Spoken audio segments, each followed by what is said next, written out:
Hello, wonderful people! If you're trying to get into narrative design, one of the biggest blind spots is not your writing skill. It's actually understanding the industry and understanding your role. So today we're going to talk about who does what in a game studio and what do narrative design actually do.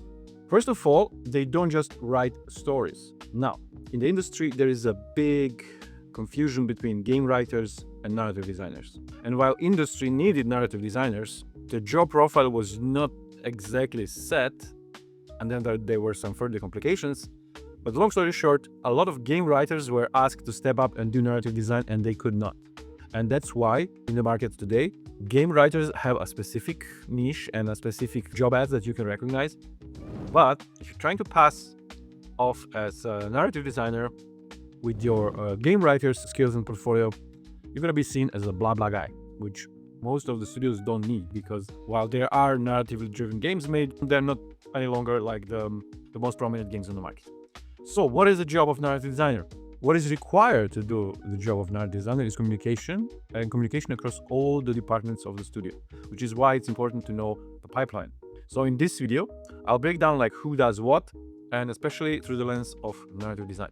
So first thing, this is a young industry. We are no longer in its infancy, but we are still in a teenage era of the game industry. So it means that while general rules are there, each studio will kind of custom tailor role of narrative designer to their own needs. But universally, we can say that there are three kinds of setups. Small indie teams with 5 to 20 people, I'd say. Everyone wears multiple hats. Someone's producer and project manager and recruiter and whatever. Usually only very labor-intensive roles are singular, maybe game developer, although even they often take mantle of composer or something. Oftentimes doing animation as well. So these teams, they always custom made their own job roles and positions and what's needed. Mid-size, I would say AA studios. There are some specialists, but the roles are still a bit flexible. And it can be anywhere between 20, 25 people to 50 people, maybe more, 75, I would say. And then there's AAA. And mid-sized studios kind of try to imitate what AAA does, and especially in a mobile game section, they're kind of corporate-oriented. While rules could be different and pipelines can be also different, there are some kind of general rules in sense of how the work is organized, because most share this kind of corporate structure overall. And then you have AAA studios, identified not only by how many people work there, usually above 100, but they have very specialized roles. In a AA studio, you don't necessarily have juniors, seniors, leads, maybe one per department. But in a AAA studio, everyone needs to have a grade. And while in an indie, everyone wants to deal with the storytelling, and you as narrative designer are kind of, seen as enemy. In a mid-sized studio, you're seen yeah, we do need you, but, can you move aside and, everything you do quickly and make the changes quickly. And then in the AAA studio, you're basically hired to do one thing, like quest writer, quest designer, or lore keeper, or world builder. You have a niche role that you have to stick to. And the way that role is organized, who do you report to, what kind of workload is, again, varies. But what's common for all these setups is that you will be required to write for other people, to communicate to other people. The same way coding language is not there so the machine can understand it. It's there so that other coders can understand it. So I'll try to stick to kind of, mid-sized to large studio examples here. But mobile studios shouldn't be that much different because they also follow the corporate structure. But obviously indie is wildcard, and any kind of setup can be found there. But this is more about realizing what's the difference between narrative designer and game writer, and what is your role in a studio? What are you expected to do? And of course, how is it connected to your portfolio, and why it sucks, by the way. So narrative design is, whenever I post about narrative design, game designers are and how is it different from game design? This is our job. And then writers are this is our job. And then producers are this is our job. And then you have even artists oh no, we are not just painters, we can also invent a story. So you're gonna be treated a bit like breath teaching yogi, obviously there's some technique to breath, to how you breathe, but unless you're really deep into it, it's gonna be Why do I need to learn how to breathe, dude? I breathe all my life. So for a narrative designer, you're not going to be a writer, although you will do some writing, but mostly you're going to be a diplomat that advocates for marriage between story and gameplay. And it will seem at times that everyone's against it. That everyone wants to, pull these two apart and just deal with the gameplay and, forget about the story, or I don't know what they're thinking, but clearly you're gonna have a lot of diplomacy to do. So let's talk about some core people that you're gonna collaborate with. So there's obviously the biggest boss, owner of the studio, or game director, or creative director, or usually it could be like a product manager or someone with a vision. And they're basically someone who will always be providing this highest level of vision. And you are required to understand it well and guard it.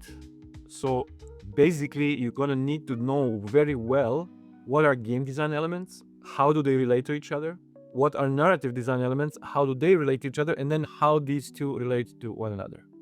In other words, you're going to need to start analyzing the product and seeing the game as a product. I cannot stress this enough. When you play a game, you can play it like a player, like enjoying, taking in everything. But when you're a writer, if you plan to be a master, you have to learn to read like a writer. So don't just indulge in a story, but see how they solve certain situations, certain things. Start to analyze. Not scrutinously analyze like in school, explain what the writer wanted to say in the first paragraph, but what is the meaning of this episode? What is the meaning of this section? How did author position this character, develop this character? Same is with games. You're gonna have to see where does story emerge from, how does it support or not a gameplay, and where the clash is. And you have to learn to see past the illusion, because game design and games in general are illusion. There's a lot of tricks that keep us entertained. So when you see beautiful graphics of, Clarobscur and beautiful music of Clarobscur, you're the one who should be calm and composed and say, wait, something's not right here. I will not turn this into an explanation why Clarobscur is not the best narrative design game. I think I already spoke about it. But for the big boss, to return to the subject, you need to be able to understand the vision and ask questions about this vision. Questions deeply rooted in what I do in the first unit, actually, on my mentorship program, which is like how and why of theme, plot, pillars of fantasy, and core loops. Then you have game designers. Game designers are usually, the bigger the studio, the more segmented they are, but they usually deal with systems, and they deal with math. They deal with balancing. They deal with the guys who invent the mechanics of a game. It's usually solved between big boss and lead game designers. But daily job of game designer is to come up with concrete numbers. Progression is going to be like this, calculation of pro level progression is going to be like that. They deal in systems. The best way to collaborate with them is to understand how story elements can contribute to what they do, which is creating these loops, these economies, these mechanics, and how and where do players' choices made in a gameplay reflect in a story. Then there are level designers. What do? Level designers, they're basically at your territory. Their job is to tell story, bring atmosphere to the player through layout of the game space. And you have to, really respect them, because they work as you are in the intersection of departments. They're going to be referring to leads and game designers, obviously, but also to a narrative section, but also to artists. So they're your allies. It's not a bad idea that you are kind of level designer / narrative designer. I've seen this combo not very often, and it's quite a good combo, I can tell you. Why I speak about combos? Because of the bad rap of game writers and narrative designers, which I spoke before, studios kind of want you to have another skill set, even if you never use it. And level design is a good skill set to have. Anything related to visual arts is a good skill to have. Maybe you were a movie director before. Not a script writer, but like movie director, some kind of graphic designer or animator or whatever. I'm not saying you should go out of your way to learn these skills, but like level design, good skill to have. Anyway, producers and project managers, they are just interested in like what's needed for the project to move forward, and what obstacles can you remove, and what obstacles can you work around. Because when shifts in project appear, and they will appear, your work is considered to be easiest to change. And then you have to be able to know a lot about a project to be able to adapt to these changes. So to work well with producers and project managers, you have to be very clear about the priorities, what's absolute must and what is not an absolute must. Same when you do a portfolio piece where you write a section about production, like, okay, this is my character. Why is it important? Is it the main character? Does it need a lot of animations? Does it need a lot of assets? So basically, you try to help producer and project manager to turn your report into a task for other departments and recognize what are the blockers and what can be changed. For example, I don't know, there's an asset made and it looks like maybe these people are playing, maybe these people are arguing. It's not clear from the sprite. Maybe the animation would help player recognize, is this a fight or is this a play? And then it's your job as a narrative designer to see what fits better to the story and the gameplay and to suggest a new naming of this sprite or new context for this sprite. Quality assurance, you will not really collaborate with them per se, but they will come to you to ask you for some clarifications. To work well with them, it's important to know your reasons, because it's not enough to just invent a solution for a narrative issue or a narrative problem or a moment in a game. It's important to know why, because they are going to come up with some messed up context and you need to know why you put this there and how to defend this decision, because they'll come poking and doing all kinds of things to trying to break the game. So help them by knowing exactly what you do and why you do. Artists, you're going to be collaborating a lot of them, especially because in the bigger studios and especially in a mobile studios and generally in studios that really want you as a narrative designer, you're going to be supporting artists. So you have to, first of all, reference them very well. So everything they need to make, which came from story side, needs to be very well referenced in sense like what exactly do you want them to make, create, be it a building, be it a location, be it a character. You need to realize that they're visual creatures, so you cannot just write a story passage and expect them to extrapolate someone's appearance from it. But also, you have to write succinctly, with very strong hook, so they can get inspired by your written reference and create a piece of art. You should learn how to mood board so that they can not just see references and copy from them, but understand the narrative need for a certain atmosphere, certain character, certain dynamic. They're the most important to learn how to work with, basically. If you do that well, you're gonna do also well in your portfolio, because your portfolio is basically very similar to what you submit to art department, which is super clear, readable, a visually supported document that showcases your idea. And if you cannot communicate your ideas clearly to the studio, it means if we hire this person, we're gonna have to bench them for 6 months. We're gonna lose money and time, and you don't want to be that guy or girl. So collaboration with artists, super important. Then we have audio, voice actors, and cinematics, etc. You're gonna be invited to collaborate with them, and regardless of what's your experience, movies, theater, or whatever, you're expected to understand them and to kind of help them. So be prepared to kick your dialogue writing skills a notch, because these are guys who, while you collaborate with them, is going to be your hidden QA. If you write dialogues which are not naturally sounding, your voice talent is going to be, struggling with it. That's the fact. So you need to know, even if you're not coming from a movie background or theater background, you have to know your script writing a bit to be able to support voice talents. And it's another reason why narrative designer is considered a senior or position. I would say not senior, but integral position. So there are no juniors. You either do it or you don't do it, which I think was quite nicely proven when my students got jobs, even though they don't have vast experience in games. But if they can communicate clearly, if they understand what each department needs, you're in. Okay, I would just add here UX UI, which maybe is a separate department. Maybe it belongs to artists as well.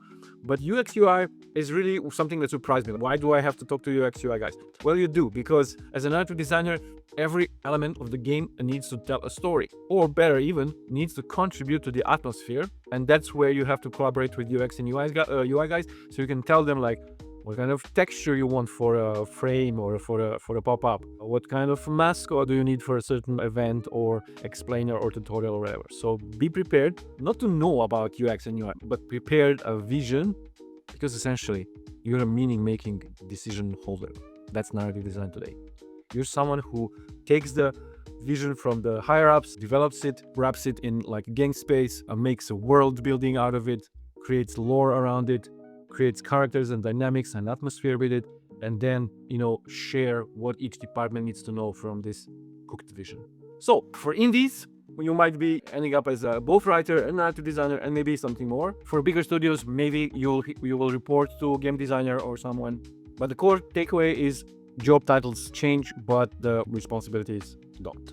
You are going to be that kind of, person who is vision holder. If you're a game writer, then it's easier. You write.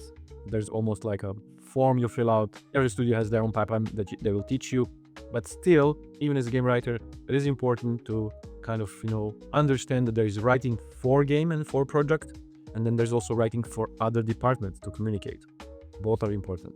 So it's really difficult to understand all of this from outside, especially because there's a lot of expectations, and then what role says and what role does can be two different things. Also, studios are not really often clear about what they need, or they need this big and they're ready to hire you in this volume. Priorities are not really publicly explained. I often see these questions like, what does matter more, CV or portfolio? Hint, it's portfolio. And then even my students who had some experience in the industry, they can easily miss what studios actually care about because they worked for one studio, and this X studio required something Y from them, and therefore they make their portfolio all about Z. And it can be totally unlinear like that. What you did in one studio can be totally different in what you are expected to do in another studio. And that's why my mentorship program is focused on what really matters for you to get hired. First, to understand that the building is of a studio-ready portfolio is modular. You have to be able to adapt it for the role you are applying, for the type of studio you're applying. Believe me, recruiters, it's like squirrel on cocaine. They cannot focus on your case and say, this is what this person is about. No, you have to showcase them everything, like Mama Berg, you have to feed them everything they need to hear to understand that you are the best fit for the role. Also, what I teach in the mentorship program, what we go through together, hands-on work on a project, understanding what makes a studio pick one candidate over another. How can you represent yourself the best? Also, I'm going to be showing you, you're going to be experiencing and sharing it with others. Accountability is here very important, and support of the group, that you can work in a real production environment. We're going to be going through the whole process of developing a game. Of course, we'll not do any coding or anything. We're just writing document. But you're going to be asked to go through all the motions from high level of vision to how does it translate to theme, plot, gameplay, meaning pillars of fantasy and core loops, other loops, supporting loops, meta loops. How do you turn setting into a world building into a setting? How do you marry gameplay and narrative? What narrative elements are crucial and important? How to build them? But most importantly, while doing this and leaving the process with like fully developed narrative design or game design documents, we're gonna pick these elements and turn them into portfolio building, which means that by the time you finish the program, you're gonna be able to craft your own portfolio from freshly made pieces. And we're gonna just touch a little bit on technical writing, like how to communicate to other departments, what do they actually need. I'm gonna show you how to reference properly, but also support you with practical networking tips and structure, motivation to keep going long term. For people who want to save months of trial and error, it's the lowest costing mentorship program you can find in the market right now. Also, I think one of the, not the shortest, but best paced. A lot of programs are like 20 weeks or something. It's just 8 weeks. And you'll find the links for all of this down below. And if you're ready to join us, we're happy to have you. Stay cool and see you in the next one.